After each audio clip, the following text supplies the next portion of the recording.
Olá, empreendedor! Seja muito bem-vindo a mais um episódio do podcast Gestão 360. É o podcast que leva conhecimento prático em gestão para você aplicar no seu dia a dia e melhorar sua performance, sua margem, seu resultado e o seu dinheiro no bolso, seu lucro no final do mês. Para você que está chegando agora, eu sou Marcos Reis, sócio da MaxUp Consultoria, idealizadora desse podcast e host aqui desse podcast também. Estou aqui em todos os episódios com vocês. Já temos mais de 30 episódios, todos trazendo temas práticos e aplicáveis no dia a dia da sua gestão. Bom, e para você que nos conhece, sabe que a gente é muito focado em varejo. A gente gosta do varejo, do dia a dia, do porta para rua, de vender, de estar de contato ali com o cliente. E principalmente o varejo supermercadista. E hoje eu estou tendo a honra de gravar com um cara que é especialista no varejo supermercadista. Já atuou em diversos segmentos dentro do varejo supermercadista. Outro dia eu batendo um papo com ele, ele me falou que controlava, quando ele era diretor de uma grande rede, ele controlava 12 áreas distintas. Então, você vê que conhecimento não vai faltar hoje. E nós vamos trazer um tema muito importante para o varejo, que é compras, como comprar melhor para ter mais margem, né? Como fazer o comercial ali do seu negócio para você explorar ali e ter mais resultado no fim do dia. Então vou ter a honra de receber aqui hoje conosco o Bruno Silva, que é especialista no varejo de um modo geral, principalmente o supermercadista. Ele é um especialista ligado à eficiência operacional, principalmente no compras, que vai ser o foco do nosso podcast. Ele foi diretor da área de compras dentro de várias outras áreas também que ele cuidava ali dentro da estrutura dessa companhia, que ele vai se apresentar logo daqui a pouco. Mas, Bruno, queria te agradecer aí por estar conosco. Tenho certeza que o público que nos escuta aqui vai gostar muito e aplicar na prática muito do que você vai trazer. Então, para você, ouvinte aí que tá chegando agora e não segue o nosso podcast nas redes sociais, aí no YouTube, no Spotify, já liga o sininho aí para receber as notificações, começa a seguir a gente, tem sempre conhecimento prático. Para você também que está no setor de compras, né, tá ali no varejo e quer entender um pouco mais, já curte esse episódio e manda também para aquele amigo seu que tá no varejo aí, precisa comprar melhor para ter mais resultado. Mas antes da gente começar, eu queria agradecer aqui o nosso patrocinador oficial do nosso podcast, que é a OnFly. É uma empresa de um grande parceiro nosso, uma empresa de viagens corporativas, né? Uma Travel Tech, é uma startup aí que não pode nem se chamar mais startup, já está com mais de 1000 funcionários. Mas é uma empresa que resolveu o nosso problema lá atrás. A gente, à época, estava com 30 e poucos consultores, todo mundo viajando Brasil afora, interior aí, adoidado. E a gente, né, uma dificuldade enorme para comprar passagem, para reservar hotel, para comprar ônibus para a turma viajar. Então, a gente descobriu eles, vimos que eles eram de Belo Horizonte também, então a gente falou, pô, estamos dentro de casa. Contratamos eles para a plataforma deles ali para gerenciar todas as despesas das nossas viagens, comprar passagem lá dentro, comprar o ônibus lá dentro também, reservar hotel, tudo a gente faz, prestar conta de despesa de viagem, que provavelmente você já teve que prestar conta de alguma viagem que você foi. E foi bom? Não. Nunca é bom, né? Mas na OnFly, eles fazem de uma maneira muito mais prática, muito mais objetiva. Então, a gente começou a usar eles, economizando muito tempo. Antes, eu que tinha que cuidar da viagem para o consultor viajar, e a gente mudou essa dinâmica. Hoje, o consultor que olha lá, sobe lá e fala, Marcos, comprei a passagem mais barata dentro das possíveis. Ou quando ele não compra a mais barata, ele compra a mais cômoda para ele lá. Aparece para mim, ó, ele não comprou a mais barata. Você quer mesmo aprovar? Então, para você que sofre aí no dia a dia, né, com prestação de conta de viagem, tudo isso, tem um link na descrição desse podcast. Todo parceiro da MaxUp tem desconto lá ao contratar a plataforma da OnFly. Então já clica aqui. Para você que acha que às vezes é mais caro, eu prefiro comprar no site da companhia aérea.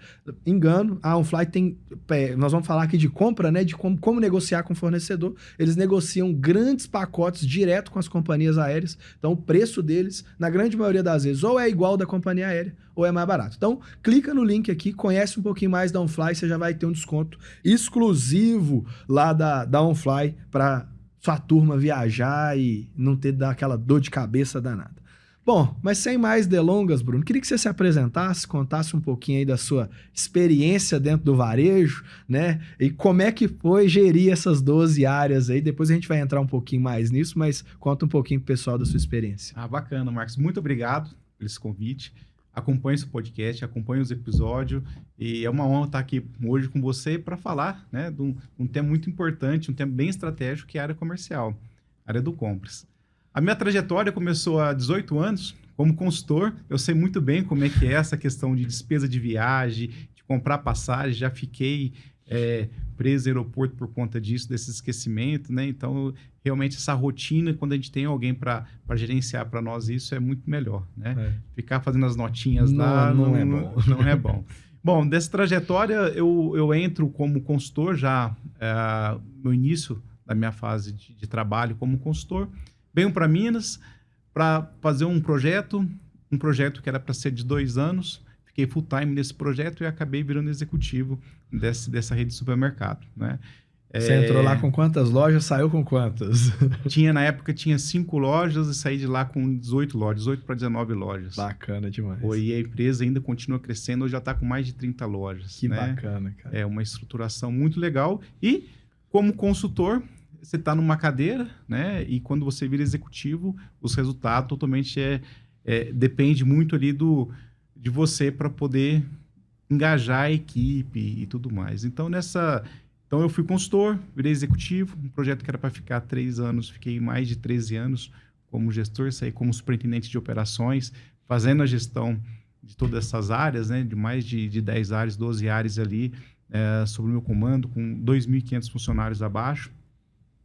Isso gerou muito aprendizado, né? Que uma coisa é quando a gente é consultor, ficar muito em cima de uma metodologia, e outra coisa é como que, de fato, eu aplico e respondo por essa metodologia que está sendo aplicada. Né?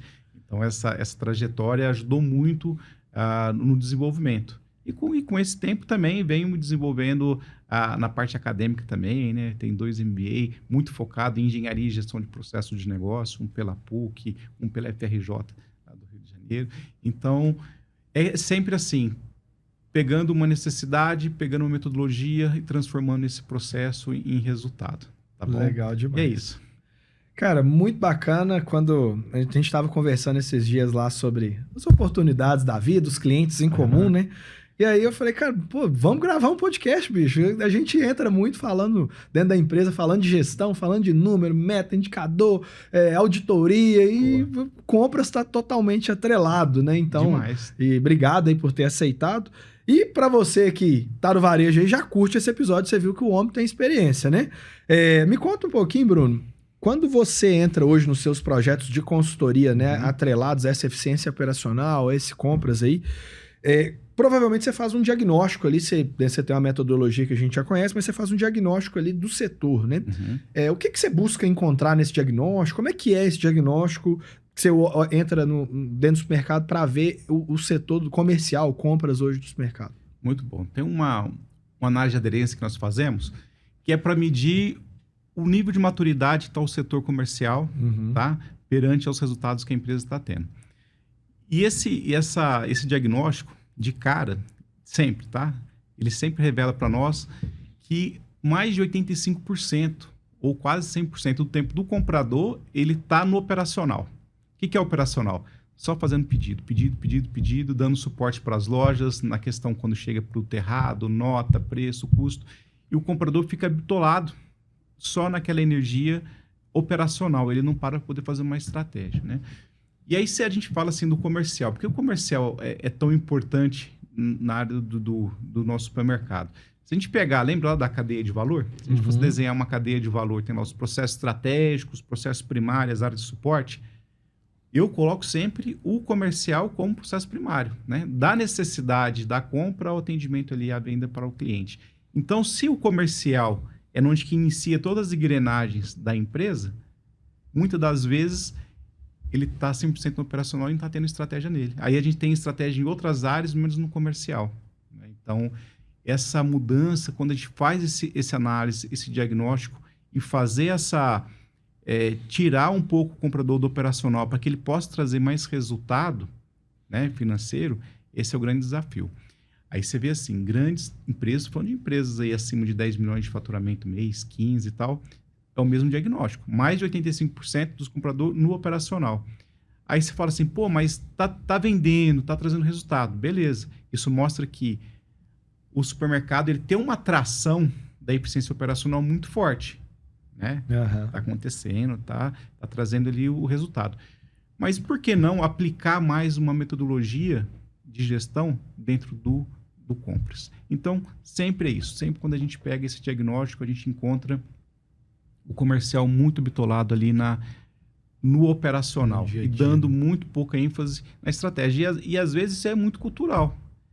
E aí você pega até mesmo, às vezes, o diretor, que é o dono, que também atua como comprador, ele gasta uma energia ali e às vezes não quer fazer reunião com os fornecedores, não tem reuniões de alinhamento, não tem definição de metas, e aí as coisas vai acontecendo, né, ao acaso. E se a gente transformar esse bom resultado que está tendo com uma metodologia de gestão, né, trazendo o comprador um pouquinho mais aqui para o estratégico também. Né? Então, é isso. Então, o principal diagnóstico que a gente faz é todo mundo bitolado ali no operacional. Tá bom? Você trouxe um ponto que é muito interessante. Você falou, tem estratégia em todas as outras áreas, mas não tem no comercial. E aí é legal a gente ouvir isso, né? É bacana a sua fala, porque hoje uma dor comum do supermercado é mão de obra. Aí você vai no supermercado, tem estratégia ali de contratação, retenção, tá se olhando para isso. Aí você vai na loja, tem estratégia para vender mais. Não, então muda essa gôndola, vamos fazer tal coisa. Só que aí quando você vai, principalmente na loja, você vai começar a ter ruptura, né? Porque o comercial não tá tendo estratégia nenhuma, né? E o que a gente pega, né? O que é o resultado desse diagnóstico? Excesso de estoque, né? Produtos que não tá lá, não tá girando e precisa olhar para ele. A ruptura, que aí você já tem uma ruptura da própria indústria. Você tem mais a ruptura da sua eficiência operacional de produtos que era para estar na gôndola e não está, às vezes por estar no depósito e tal. Erro de precificação, erros de margem de contribuição, né? Posicionamento de preço. Então, tudo isso está dentro da estratégia do comprador que não está olhando para ela. Tá? Então, isso é a resposta. E aí, quando eu não olho para isso, eu deixo muito dinheiro na mesa. Né? Tem muita oportunidade aí para estar seguindo. Né? Bacana demais. E aí a gente entra um pouco no dia a dia, né? Vamos agora conectando essa pergunta aí. Você falou, o cara tá no operacional. Mas aí saindo, como é que eu saio então do operacional, né? Aí eu vou trazer um pouco pro que a gente faz na MaxUp quando a gente vai atuar no setor financeiro, ou até mesmo a gente acaba entrando em algumas questões do comercial, mas é mais na parte numérica e não na estratégia como um todo. Mas a gente vai para o âmbito dos indicadores ali, né? A gente começa a olhar, com base nos números que a gente está vendo, alguns indicadores, o que vai apontando para a gente. O que eu percebo é que muitas vezes o cara está no operacional ali porque ele não sabe nem qual que é o cockpit dele ali de gestão, né? Então, o que você vê, se a gente pudesse trazer para o compras aí, esse olhar dos indicadores, né? Como que o cara faz essa transição? Então tá, eu quero sair do operacional e ir para um pouquinho mais estratégico. Boa. Quais indicadores ele poderia olhar? Como é que ele poderia fazer essa transição? Vamos falar dessa transição. Tudo também depende de tempo, né, Marcos? Às vezes, lembra das empresas que eu falei de fatura 10, 15 milhões e tem 3 comprador, 4 comprador. De fato, não vai sobrar tempo, né? E a gente está falando aí de 11, 12 mil SKUs para se gerenciar nessa operação. Tá? Então, de fato, a gente precisa fazer uma estruturação dessa separação das categorias por comprador, precisa estruturar as demandas, né? Todo projeto precisa o quê? Né? Tem que ter os recursos, né? Então, eu tenho a demanda, separar isso com os recursos dos compradores, tá bom? E aí sim, né? Começar a trazer, quando a gente fala estratégia, é analisar os números, tá bom? Então, tudo começa... que a gente tem que fazer o quê? Começar com as metas. Então, qual que é as principais indicadores que a gente tem na área comercial? Faturamento, margem de contribuição, né? Ruptura, dias de estoque, que é muito importante. Então, quando a gente coloca lá esses 3 indicadores para os compradores, por exemplo, se você tem só meta de faturamento, se o comprador ele comprar mais volume, ele consegue ter preço melhor, vai vender mais. Né? Então, beleza. Então, eu travo ele na compra. Então, ele vai ter um limite de compra ali dentro das categorias dele. Se também, para ele ter uma meta de faturamento, se ele abaixar o preço, ele vai vender bastante também, não vai? Então, a gente tem a meta da margem de contribuição. E se ele não estiver fazendo um bom trabalho de gestão no dia a dia, ele vai ter também a meta de ruptura, que a gente vai chamar essa ruptura de estoque zero. É o que está cadastrado e está ativo no meu sistema, no meu cadastro daquele comprador. E quantos por cento disso está zerado nas lojas, no CD. Então, essas amarrações que a gente vai fazendo com as metas, isso ajuda, né, a elevar o nível de maturidade do comercial. Quem não tem nada, começa com o faturamento. Depois vamos falar sobre as margens, depois vamos falar sobre as rupturas, sobre o estoque. E o que a gente vê nos resultados, Marco, quando a gente não olha para isso está sempre apertando ali o fluxo de caixa da empresa. Né? Ou seja, por excesso de estoque. Não dá para olhar só para venda, né? Não dá. Ou seja, que eu estou perdendo venda porque minha ruptura também está alta. Sim. E aí, lembra lá de novo que é o comercial que roda, inicia todas as engrenagens de um supermercado? E o tanto que eu, dono ou diretor, estou olhando para isso, estou cuidando disso. E aí, às vezes, eu fico lá, reuniões muito fortes, contabilidade, que é importante, né? A área fiscal é importante, o jurídico é importante também. Tá? E o comercial, quanto tempo que eu estou dando ali? Sim. Né? E aí, eu tenho lá 3, 4 compradores, estou faturando, mas tem uma possibilidade ainda da gente melhorar esses resultados. O que eu vejo, você trouxe um ponto muito importante. Se você não tem nada, comece com faturamento, vamos começar, né? E aí eu estava numa grande rede, né, comparado aí que você está trazendo a média de faturamento, os caras faturam 36 milhões média mês, 38 por mês, 38 milhões por mês. E a gente perguntou, e aí quais são as metas? Não, a meta é ser melhor que o ano passado.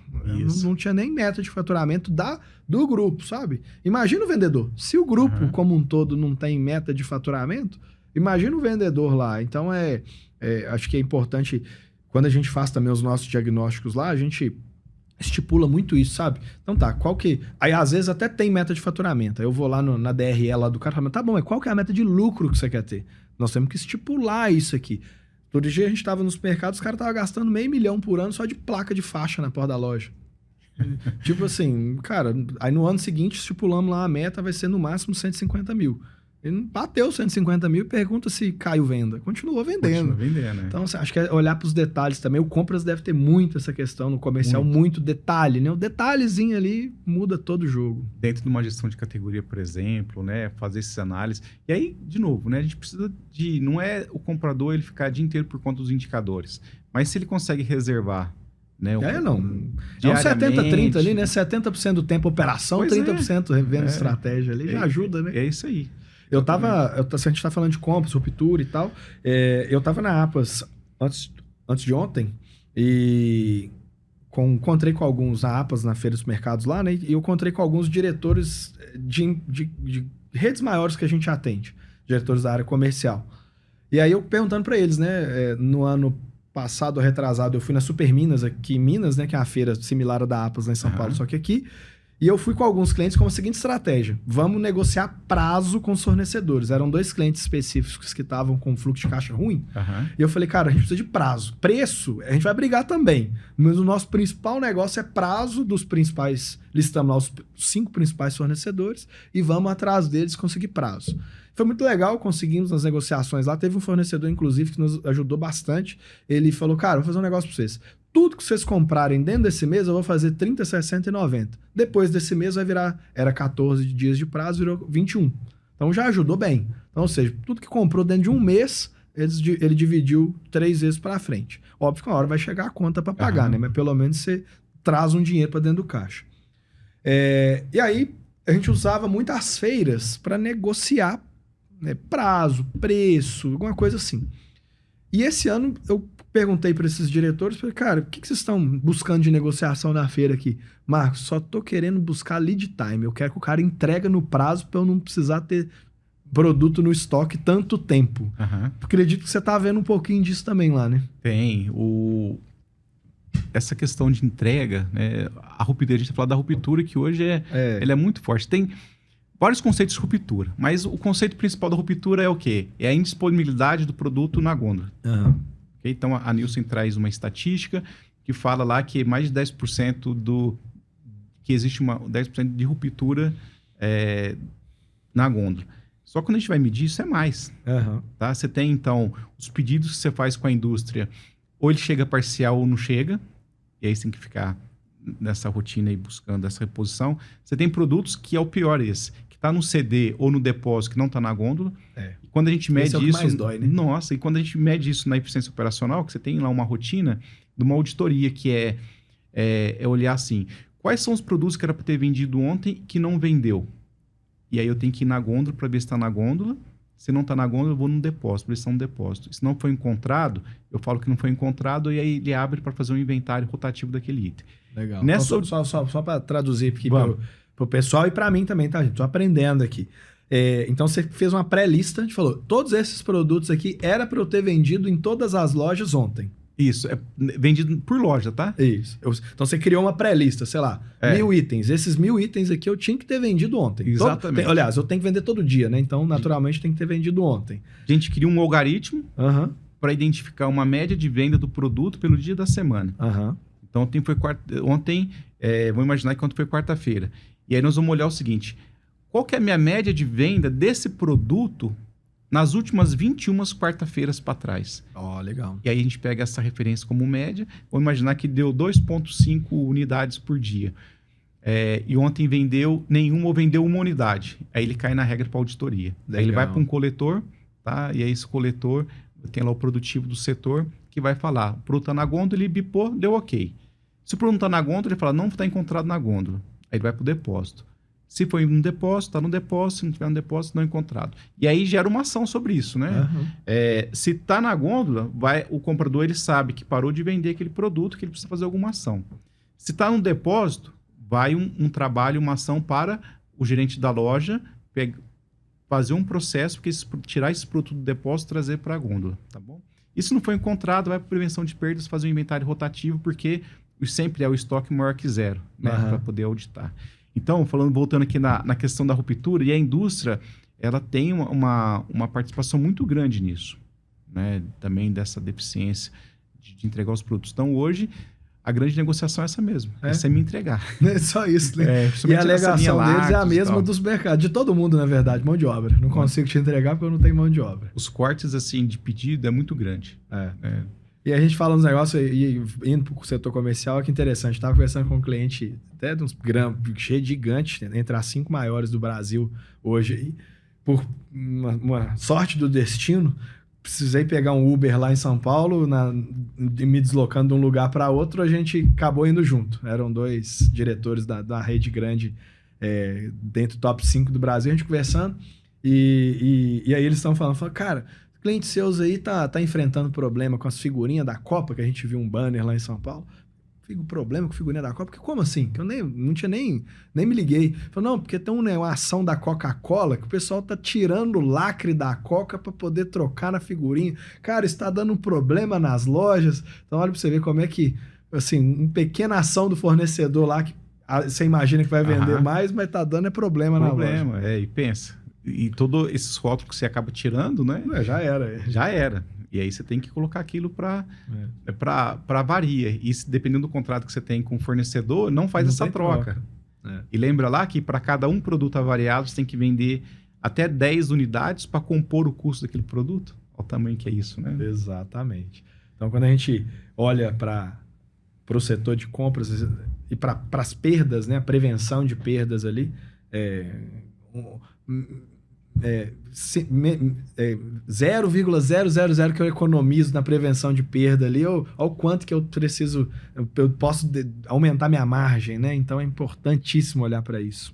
Sim, hoje as perdas, ela tem situações que ela está igual ou maior que o lucro líquido que a empresa está tendo. Sim.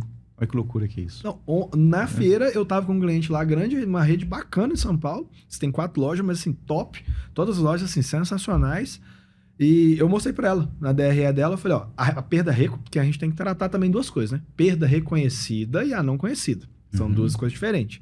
A conhecida dela tava lá 3.6 ou alguma coisa assim na DRE já. Nossa. E era de 3.6, que é altíssima. E o lucro líquido do ano, que também tá caindo, do ano 24 foi tipo 1.9, em 25 foi 0.8 de lucro líquido. Então, assim, olha o impacto das perdas conhecidas dentro da DRE. Muito. E boa parte dessas perdas, que a gente vai chamar perdas identificadas, né, as perdas conhecidas, ela está relacionada à operação.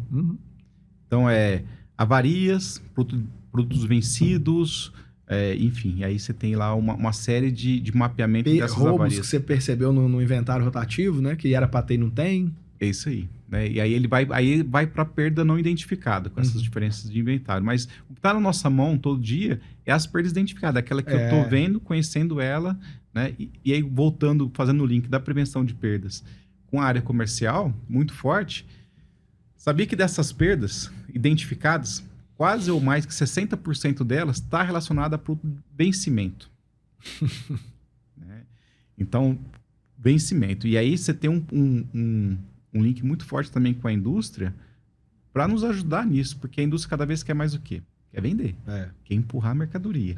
E o comprador quer ficar livre daquele pedido. Ele quer comprar agora, então ele fala assim, olha, eu vou comprar só daqui 15 dias, 20 dias, às vezes um mês desse produto. Deixa eu pegar o próximo fornecedor agora. E o vencimento, ele vem atrapalhando muito forte as margens. E aí, então, o comprador ele tem a meta, então vamos imaginar que já tem a meta construída, a meta de faturamento e margem de contribuição. Bacana. Só que aí, lá no seu análise que você fez, você traz ali a quebra identificada que vai tirar da margem do DRE gerencial. Né? O comprador está participando disso? Sim. Ou ele está só participando ou só a perda ela fica para a loja e o comercial não participa dela. Então, a gente consegue também estabelecer uma meta de perda para o setor comercial. Principalmente quando é identificado essas perdas, o comprador é comunicado e ele não toma nenhuma ação. Aí também a gente tem que atrelar essas perdas junto ali com o setor comercial. E olha a coisa interessante que você trouxe. Você falou, fervilhou na minha cabeça aqui. Então, você que está nos ouvindo aí, já curte esse episódio, ativa o sininho para ver novos episódios iguais a esse, que esse aqui eu tô achando fantástico. E também manda para aquele amigo seu que você sabe que é do varejo supermercadista.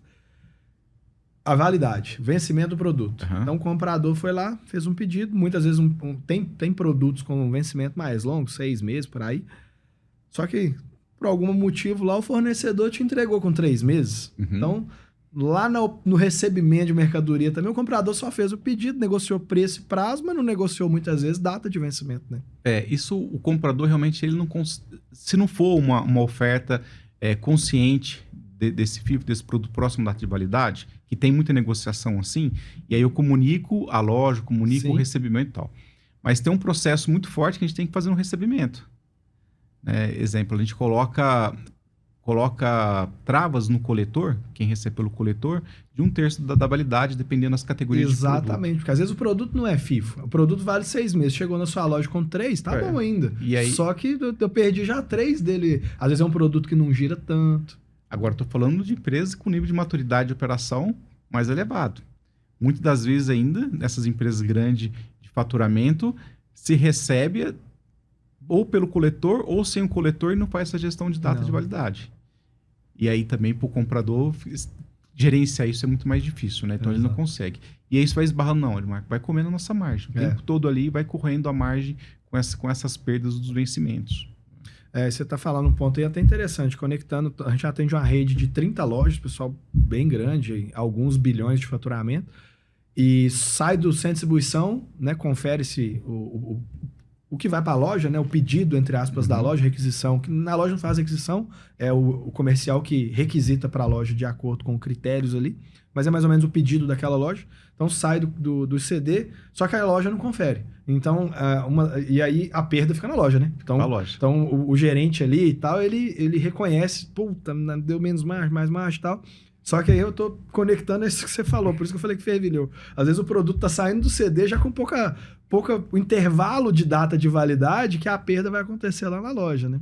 Se a gente não tem as boas práticas de prevenção, de gestão de prevenção de perdas dentro do centro de distribuição, não falar que chega que o produto é vencido mesmo né, dentro da loja. Pode acontecer. E E as empresas que rodam com essa que a gente pode chamar de carga garantida, que sai do meu centro de distribuição, não preciso conferir fisicamente o produto, também tem boas práticas da prevenção de perdas para a gente poder validar e ajudar nessa conferência. Entendi. Tá bom?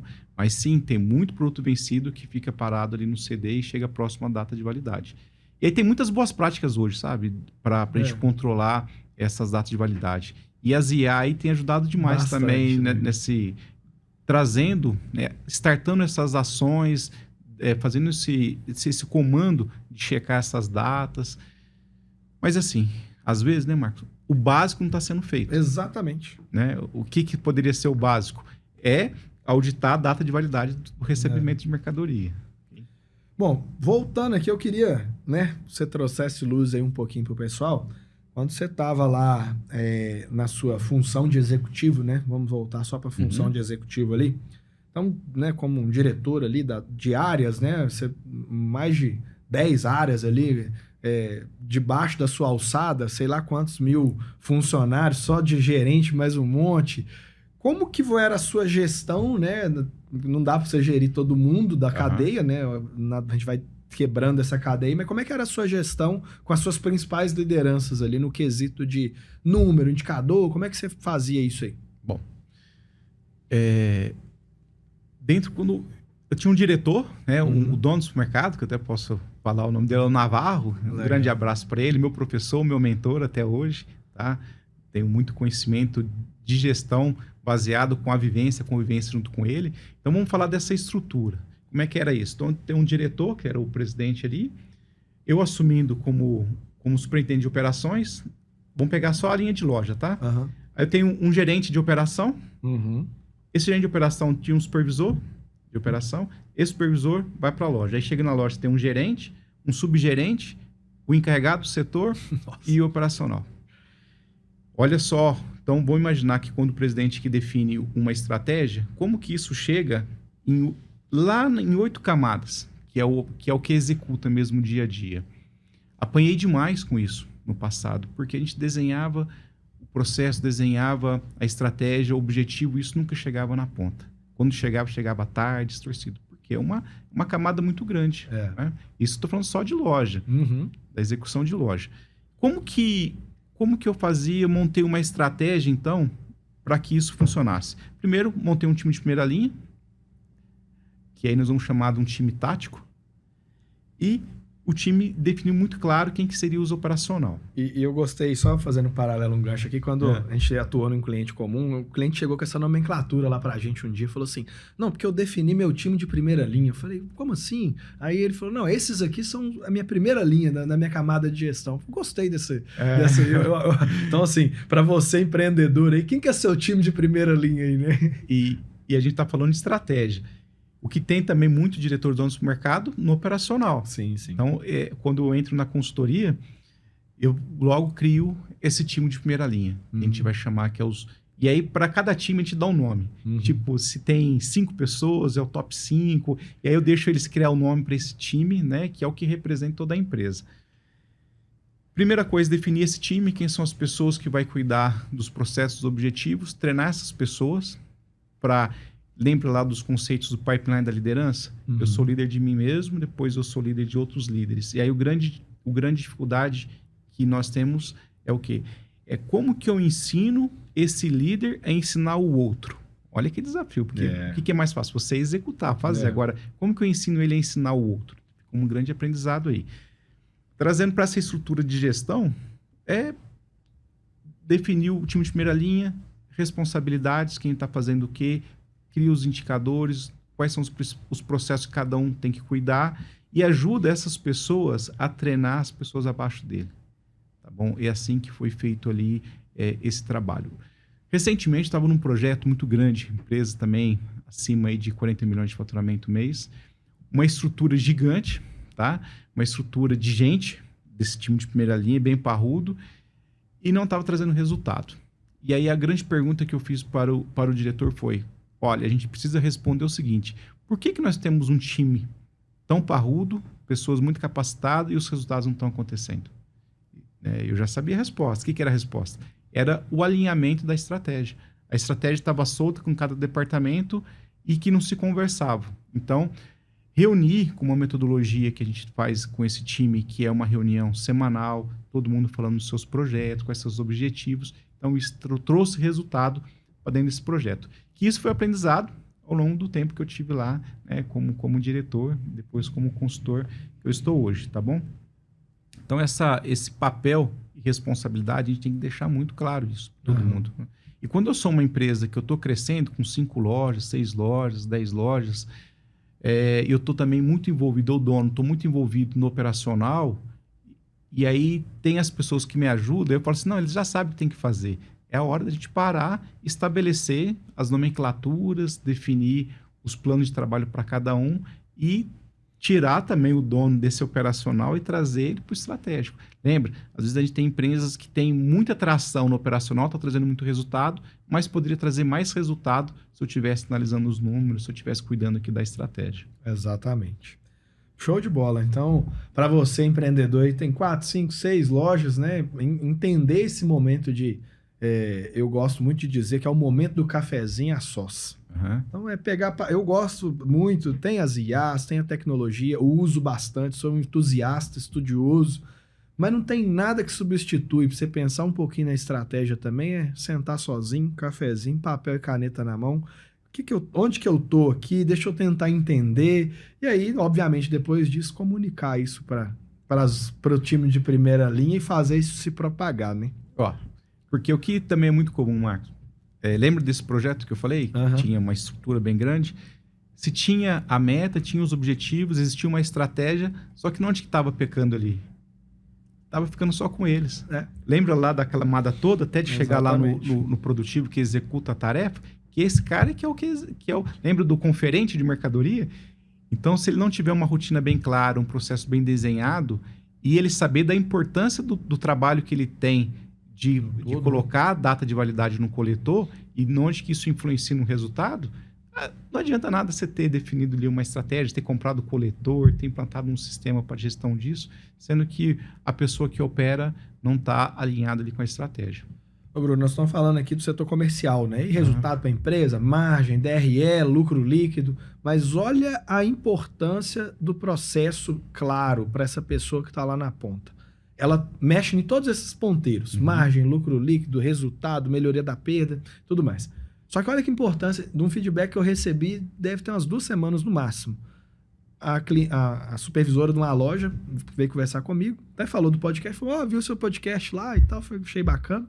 E ela falou assim, Marcos, você falou no podcast lá sobre uma questão de processos, rotinas e tal, e aí eu comecei a pensar sobre isso na loja, e isso não veio de cima, veio dela, lá da...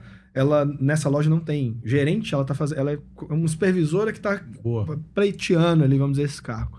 E aí eu criei aqui um processo e uma moça aqui de um determinado setor me falou assim, ô fulano, queria te elogiar aqui, te dar um feedback te elogiando, né? Talvez não foi com essas palavras, mas ela trouxe... Eu tava para sair da empresa. Eu não tava aguentando mais. Eu não sabia que era muita imprevisibilidade. Tinha dia que eu tava na escala, mudava a minha escala. Aí tinha dia que eu tava para fazer uma coisa, me botava para fazer outra. Aí agora que você criou, tem 3 semanas que eu tô fazendo certinho a mesma coisa. Dá para eu buscar minha menina na escola e tal. Então, assim, olha a importância do processo que melhorou a margem, o resultado, possivelmente, mas também trouxe previsibilidade lá para a pessoa do trabalho que às vezes... que tá tão difícil contratar, manter, né? Focar ela lá. Exatamente. Quando a gente faz essa estruturação de um processo, cria as rotinas, traz os recursos, mesmo quando a falta de funcionário ela existe, que é uma coisa que a gente está convivendo, isso já tem mais do que... Tem 2, 3 anos já isso, né? Você paga de mão de obra e não vai melhorar. Então, a gente tem que conviver. Se a gente tem os processos estabelecidos, as rotinas, ajuda demais a manter com certeza. esse time, né? Bom, agora, mais uma vez, trazendo aí a OnFly, grande parceira nossa, e o Bruno, né, seu xará lá da OnFly, é o responsável de parcerias na OnFly, né, ele que cuida lá das parcerias, e ele que faz as perguntas pra gente aí todo podcast ele nos traz uma pergunta. Você vai conversar com quem? Aí eu falo o convidado, ele traz uma pergunta. Ele trouxe uma pergunta aqui que eu achei muito interessante, que é quando você pensa lá no setor comercial, né, das negociações com os fornecedores, eles lá têm muitas negociações com Localiza, Latam, Azul, Gol, né, porque eles negociam grandes contratos para, né, absorver uma demanda deles a um custo mais baixo e poder ofertar para os clientes deles, assim como a MaxUp é cliente lá, o preço da passagem aérea ou da locação do carro num preço bem acessível. Mas quando você pensa lá no setor comercial da negociação com os fornecedores, muitas vezes esses caras são gigantes, né? A indústria ali está negociando com Heineken, Ambev, BRF, por aí vai. Qual que é a estratégia que você faz? Como é que você poderia trazer para o mercado? Qual a estratégia utilizar nesses cenários assim? Né? Como é que senta na mesa com esses caras? Ó, o erro mais comum que eu vejo é ficar negociando preço. Uhum. Então, o fornecedor chega com uma tabela nova de precificação e fica ali aquela morosidade de ficar discutindo centavos ali. Uma BRF ou uma própria Ambev ou, né, esses grandes players. O cara já está com o preço dele, ele não vai mexer no preço. Então, o que um comprador estratégico tem que fazer? Não é negociar preço, produto por produto. Isso é importante também. Mas vamos trazer uma negociação maior? O que mais que esse fornecedor pode me ajudar? Uhum. Às vezes eu não estou conseguindo o preço que eu preciso nesse produto, nessa caneca. Mas na composição total da minha compra, ele está me trazendo outros benefícios que eu posso usar dessa verba para fazer um acompanhamento de preço, por exemplo, de um concorrente desse produto, fazer uma rebaixa de preço dele. Então, quando eu fico só olhando os centavos, só brigando por preço, eu deixo outras coisas na mesa. Então, por exemplo, vamos chamar o fornecedor, vamos discutir com ele uma campanha, vamos trazer o fornecedor, vamos ver as possibilidades da trade, né? O que ele pode trazer de campanhas aqui dentro, o que eu posso oferecer também para esse fornecedor, porque o que é comum? Eu ficar só querendo do cara e também não dá nada para ele, né, em contrapartida. Empresa é empresa, ele precisa também de uma composição ali para poder trazer mais recursos para nós. E aí eu lembro dos compradores muito operacional, eu pegando o link nessas negociações, muita empresa grande, tá, de médio porte, habitolada em compra de atacado. Não trazendo negociações com os grandes fornecedores. Ao invés de ir direto na indústria, vai no atacado, você disse? Vai no atacado e fica fazendo cotação em cima de cotação. É importante? É importante sim, claro. Mas vamos ser mais estratégicos? Vamos trazer a indústria junto? Aí eu ganho, o que eu ganho com a indústria? Eu ganho, às vezes, promotor, negociações de trade, eu ganho um sortimento mix, que esse mix, às vezes, não chegou no atacado ainda, eu consigo uma composição melhor aqui para dentro de casa, tá? Eu consigo fazer as ações de campanhas de venda das minhas categorias com a ajuda desse fornecedor. Trazer o fornecedor, trazer a indústria para me ajudar a melhorar o meu resultado. Lembre que eu sou, então, um comercial estratégico, eu tenho meus números, eu estou vendo aqui que uma determinada categoria não está performando bem. Quem que é o mais especialista nessa categoria? É o fornecedor, né? Então, eu tenho que chamar esse fornecedor, chama o fornecedor junto e fala, olha, eu estou precisando sair desse valor, chegar para cá, o que você pode me ajudar? Então, você vê que o preço ele é importante demais, mas quando eu faço toda uma composição de negociação, eu vou aumentar o quê? Eu aumento o meu resultado de faturamento no global. Lógico que tem produtos que são nervosos, né? Principalmente as commodities que eu tenho que buscar. Mas se o cara está dando ali o preço dele, ele não vai conseguir baixar. Então, eu tenho que fazer o quê? Eu tenho que buscar uma composição junto com uma negociação maior com o fornecedor. E o que eu vejo muito comprador errar nessa é ficar muito linha dura com o fornecedor e ficar brigando com esses centavos e não abrir um leque maior dessa negociação e o fornecedor, então, pega esse dinheiro que poderia dar para esse time, para esse comprador, leva para outro. Então, o relacionamento, ele tem que existir, eu tenho que sim brigar, mas pensar num todo, não só num item específico, que a maioria que eu vejo acontecer é ficar pensando só nos centavos, que é quando eu fico buscando muito compra dentro do atacado. Tem indústrias que, dependendo do tamanho da sua empresa, você não consegue comprar com eles, porque o volume mínimo, a quantidade de SKU e tal. Mas começa, se você não consegue começar com uma indústria grandona, pega uma, ensaia com ela, treina, tem os resultados e vem buscando mais. Então, o que eu falo é sentar numa mesa, negociar um todo, não negociar só um item. Sempre, né, a indústria tem um poder ali porque ela tem um preço. Só que o supermercado, ele tem um item super valioso, né, que é o quê? É o consumidor. O cliente que vai lá na loja e vê o produto dele exposto. Né? Então beleza, você tem que seu preço, mas eu tenho um cliente. Então vamos entrar aqui num acordo agora, numa negociação para que seu produto chegue até o consumidor que está na minha loja. Então, o tamanho do supermercado e pelo tamanho que é o fornecedor, não pode ser na mesma proporção, sabe? Então, eu tenho um item muito valioso que são os clientes. Mas eu preciso, Marcos, treinar, trazer o time comercial para compor essas negociações. Até mesmo, quer ver só um exemplo? Estou falando de cotação Ceasa. É muito comum que os compradores pegar uma lista de produtos que precisa e disparar isso para 10, 15 fornecedores que tem no Ceasa, nos atacados. Manda no e-mail, dispara ali numa lista de e-mail, e aí o fornecedor que estiver disponível, ele responde aquilo, aí você pega, joga isso numa planilha de Excel ou no próprio sistema e vê lá quem está mais barato, quem está mais caro e vai comprando. Né? Cara, e qual que é o método que eu gosto de fazer nisso? Pega quem são os fornecedores que realmente... Entrega qualidade. Né? Às vezes desses 15, 5 eu compro toda semana de 5. Então pega o seu produto, a sua lista, coloca as quantidades, senta com o cara e fala assim, amigão, meu pedido com você está dando 35 mil. Só que pela minha composição aqui das minhas pesquisas, eu preciso aqui que você me tire aqui 3%, 4%. Mas é da negociação do todo. Deixa o fornecedor ele ver de onde que ele vai tirar o preço dele do desconto. Não no produto. Não adianta eu ficar falando para ele que o produto aqui precisa... Né? Então, sempre negociar o todo, não só um item específico. E aí vem, né, as negociações, vem rebaixa de preço e vai. Uma coisa que é interessante que você trouxe aí, que se eu fico negociando preço, né, eu estou negociando com o vendedor. Então, eu sou lá do comercial do supermercado, eu sou o comprador e estou negociando com o outro lado, é o vendedor. Eu fico preço. Às vezes eu até levo volume que eu compro e tal. Esse vendedor, ele vai levar, se ele tiver alçada ou ver demanda, essa demanda para o supervisor dele, o gerente dele. Tal cliente quer melhoria no preço. Isso vai voltar só assim, sim ou não, ou dá para fazer assim. Quando você traz da forma que você trouxe, que é muito mais estratégica e inteligente, o que é legal disso tudo? Eu faço, às vezes, o vendedor trazer esse gerente, esse supervisor ou alguém do trade, da própria indústria, que são pessoas muito inteligentes, para visitar minha loja.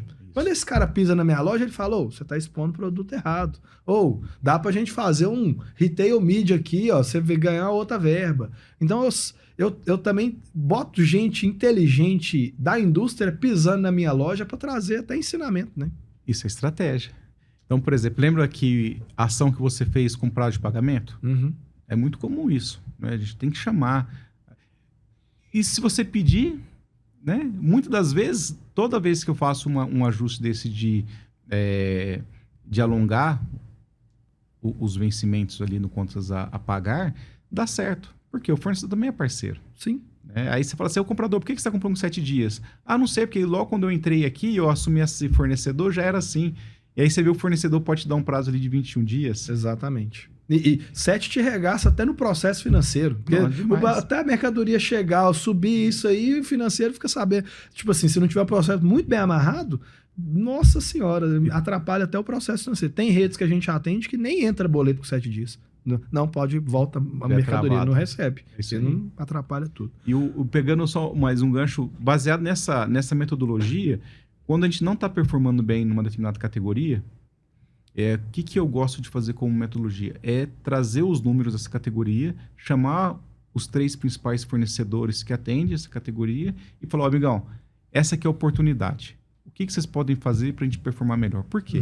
A indústria, o fornecedor, ele também quer vender. Sim. Aí se eu abro esse espaço para ele e dou essa oportunidade para ele entender os meus números, entender qual que é o cenário da loja, qual que é a nossa meta, ele vai também ajudar a gente na solução. Sim. Lembra que quando a gente define uma estratégia, uma meta, se ela fica só comigo, é muito difícil eu romper ela. Então a gente tem que trazer o fornecedor junto com essas metas. E muitas vezes você traz um fornecedor que na categoria você está perdendo venda, mas nos itens dele tá mais ou menos igual. Só que você traz o cara e fala, não, então você está perdendo venda. Não, dá para fazer tais ações, então ajuda nisso, né? Bom, mas tá muito bacana, Bruno. Tô empolgado aqui com o bate-papo. Quem não tá empolgado aqui não tá vendo o dinheiro escorrer pelo ralo aqui, né, na nossa conversa. Ou pro bolso do empreendedor. Mas está muito bacana o nosso bate-papo. Queria falar aí com quem está nos ouvindo para curtir esse episódio, já compartilhar com alguma pessoa aí que tem interesse.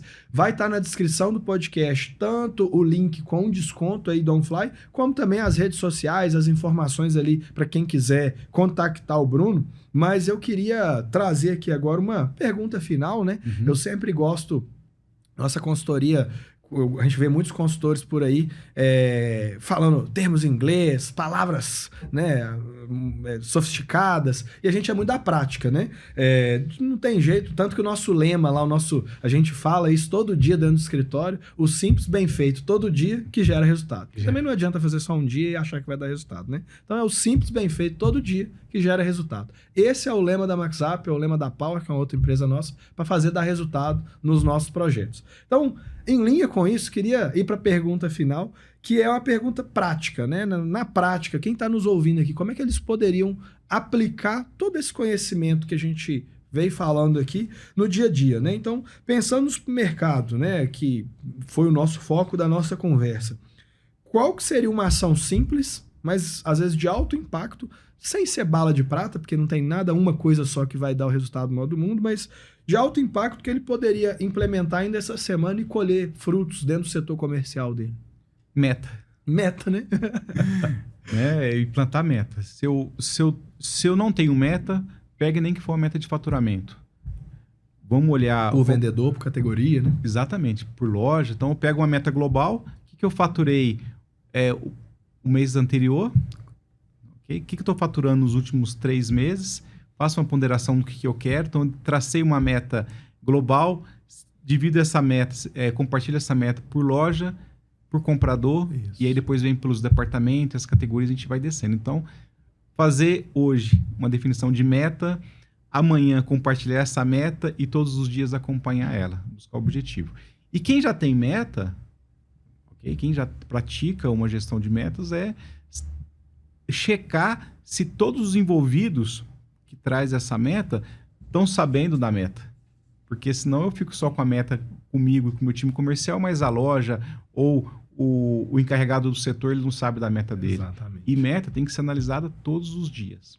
Tá? Então eu acho que é isso. Bacana demais. Para quem está nos ouvindo aí, você quer deixar algum recado, alguma rede social, alguma informação aí sobre o seu serviço, também fica à vontade aí para encerrar esse com chave de ouro. E mais uma vez, muito obrigado por ter aceitado aí o nosso bate-papo. Eu que agradeço. Passa rápido o tempo, né? Exatamente. Esse bate-papo passa bem rápido. Bom, eu trabalho com consultoria. A consultoria, ela muito forte na área comercial, mas é uma consultoria focada em trazer resultado. Tá? Então, a gente começa na área comercial, área de operações, área de prevenção de perdas, performance, centro de distribuição.